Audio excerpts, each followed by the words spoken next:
Welcome to In the Spotlight. I'm Shirley Lin. Now today I'm in a very special place. It's a big squarish room, huge. This is actually part of it's an Air Force base, yes. And, but this is turned into a very artsy, a place where you can gather a lot of people. It's just totally spacious. And you can imagine, once every month, you've got tons of people here just hearing everybody sharing their stories or hear their singing or performing or whatever.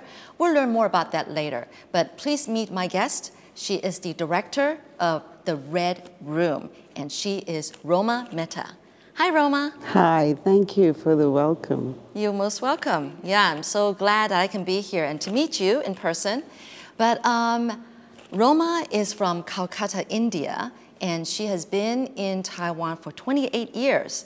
So I'm sure there's some special reason why she's here in Taiwan. But let's, Roma, what was your childhood like? I mean, Growing up on the street, well, not on the streets literally, but growing up in Calcutta, it's a very, very crowded city, buzzing with life, and you can pretty much see every spectrum of life in front of you all the time. There's no escape, from the beggar on the street to the filth to very, very fancy stuff and big mansions, and the whole spectrum is available. So there was a lot of visual sort of constantly there's a lot of visual input and noise. So do you find any similarity between Taipei and Calcutta? Originally, when I came here, I felt that I was back in Calcutta, because I think even the Bengali people where Calcutta is in West Bengal, so the people who come from there are called Bengalis. Their habits are quite similar to the Taiwanese in some ways, so I kind of felt a little bit of similarity there. But this was many years ago, when I think it was just after martial law was lifted. So Taiwan was a very different place then. That is true. Yeah, you've been back here longer than I have. I've only been back 24 years. Sure. So I've seen it develop and grow and become this amazing city that we live in now. In fact, the whole country. But it's come a long way from that time, and it's been a very rapid progression. To see all those changes happen has been quite phenomenal. It's such a livable city now. It has been for a while, and I just enjoy it, and people are nice. I think that makes a huge difference in any place. No matter how beautiful a place is, if the people are not friendly, it's not welcoming. So I find that in Taiwan, anywhere you go, people are just extremely out of the way, friendly and very helpful and polite.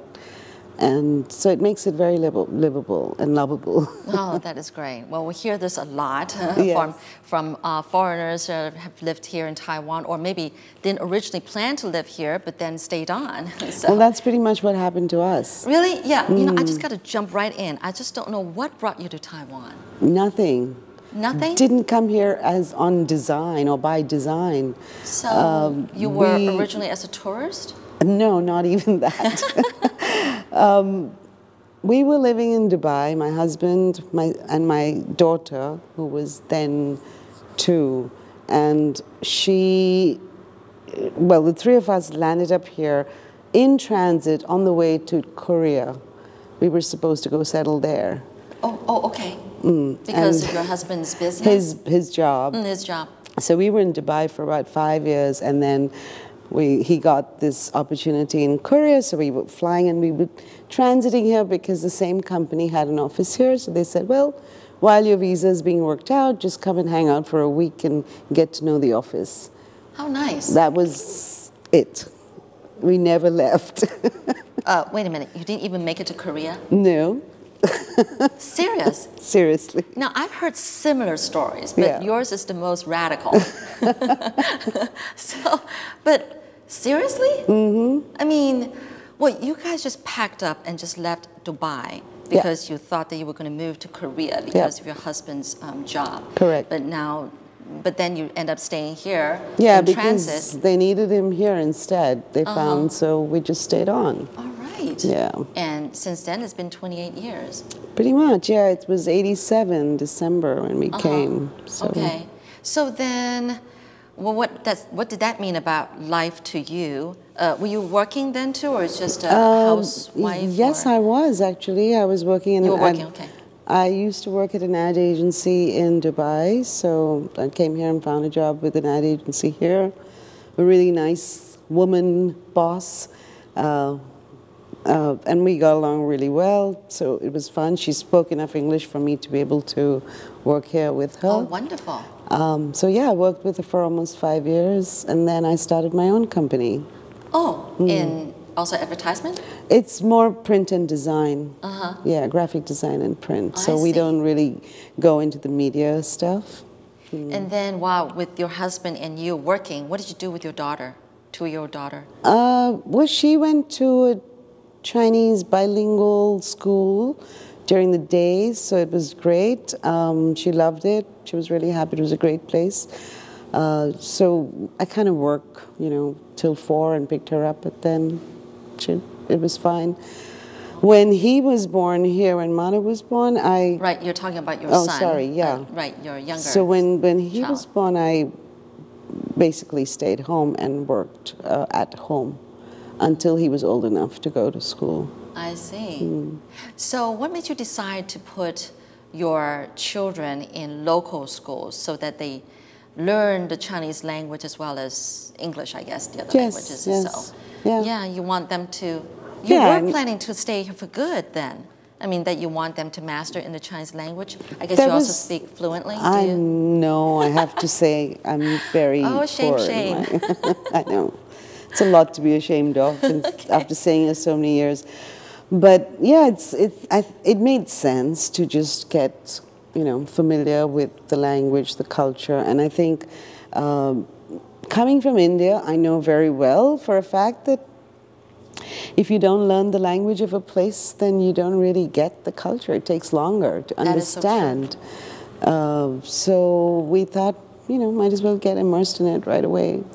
Doesn't matter how long we're planning to stay. Oh, that is great. So they, you know, because they started learning the language, the Chinese language at a very young age, they picked it up very quickly, right? Correct. Yeah, that is great. But when they have homework, I mean, when they have questions about their homework, who do they go to? How is your husband with his Chinese, though? His Chinese is really good. Really? Yeah, like almost like he's got a, you know how they say some people have a ear for languages. Yes, I believe that. I think it's true because I obviously don't.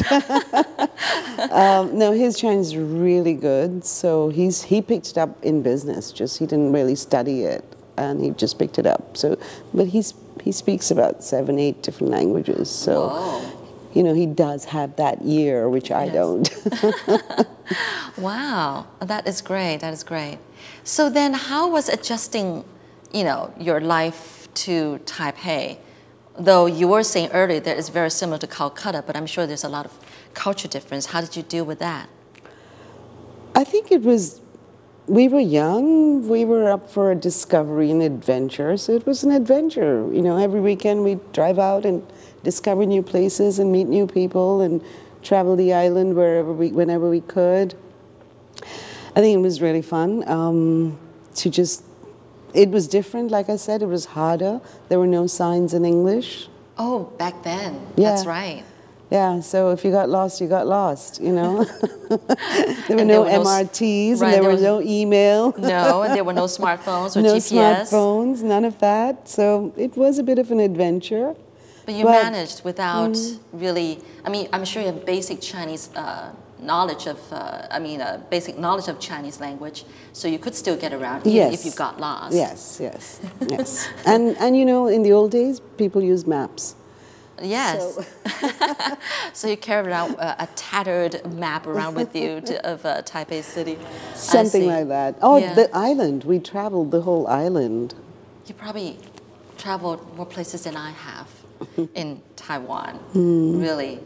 How about in the meantime, helping your children to adjust to life here? What was that like? It was fairly easy, I think. The school, the preschool, and the kindergarten that both of them went to was extremely open, and I participated a lot as a parent, helped them out with a lot of activities. So it was quite radically different from the traditional style. And even for the primary school, the one that Mana went to, we chose one that was more open and allowed parent participation, actually welcomed it, which is quite unusual. So there are not many schools that really encourage that. So being who we were, I think we were looking for something that could adapt and be open to differences. Oh, that is great. And I think it worked out pretty well. Of course, there were some hitches, but you get over them. And my daughter went to the English school, the Type A English school, TES, for the primary years. She didn't go to a Chinese public school. Oh, okay. But Manav did, from the beginning, all through until middle school he finished. Yeah. How was adjusting to food here in Taiwan? No trouble. Great. It's fantastic food. Yeah.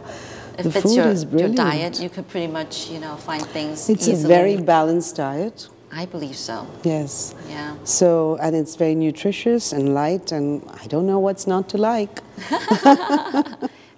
Stinky tofu included? I kind of stay away from that one. What about the rest of your family? Could they get used to stinky tofu? I don't think any of them particularly like it. Okay. Yes, it's a required taste. It is. It yes, is. it really is. What about the weather? How's the weather compared to Calcutta?